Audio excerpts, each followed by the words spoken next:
മീശയൊക്കെ പിടിച്ച് അൺഷേവൻ ഫേസും ഒരു ഷോർട്ട് ഹെയറും ഒക്കെ ആയിട്ടപ്പോൾ കുറച്ച് ചെറുപ്പം, വളരെയേറെ ചെറുപ്പം തോന്നും. സാധാരണ ഉള്ളതിനേക്കാൾ കുറച്ചുകൂടെ ചെറുപ്പം തോന്നും. പിന്നെ പ്രായമായപ്പോൾ അതിനനുസരിച്ചിട്ട് ഒറിജിനൽ ശരിക്കുള്ള താടി വളർന്നു. ഈ ഷൂട്ടിങ്ങിനിടയ്ക്ക് താടി ഇങ്ങനെ വളർന്നു. അതൊരു 10-20 ദിവസത്തെ താടി വളർന്നു.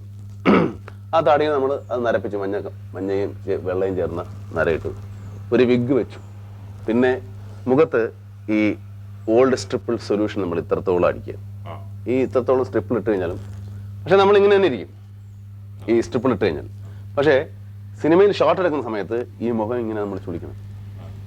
ഇങ്ങനെ ചുളിക്കുമ്പോൾ ഈ സ്ട്രിപ്പിളിലെ ഈ റിങ്കിൾസ് ഉണ്ടല്ലോ, ഈ ചുളുക്കുകൾ, ഈ ജര നല്ലവണ്ണം ഇങ്ങനെ ഫീൽ ചെയ്യും. അപ്പോൾ നമ്മൾ ത്രൂ ഔട്ടുള്ള ഒരു എക്സ്പ്രഷൻ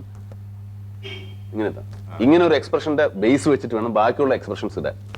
അതായത് ഈ നമ്മൾ എന്തെല്ലാം രസങ്ങൾ ആ പടത്തിൽ വികാരങ്ങൾ നമ്മൾ പ്രതിഫലിപ്പിക്കണമോ ആ വികാരങ്ങളുടെ എല്ലാം അടിയിൽ ബേസിക് ആയിട്ട് ഈ ഒരു എക്സ്പ്രഷൻ. ഇപ്പം സങ്കടം വന്നാലും ചിരി വന്നാലും നമുക്ക് ആ അതാണ് എൻ്റെ ഒരു ആയാസം, അതിൻ്റെ ഒരു സ്ട്രെയിൻ. അത് വലിയ ബുദ്ധിമുട്ടായിരുന്നു. അത് ബുദ്ധിമുട്ടിയതിന് ഫലമുണ്ടായതാണ് ഈ അംഗീകാരം.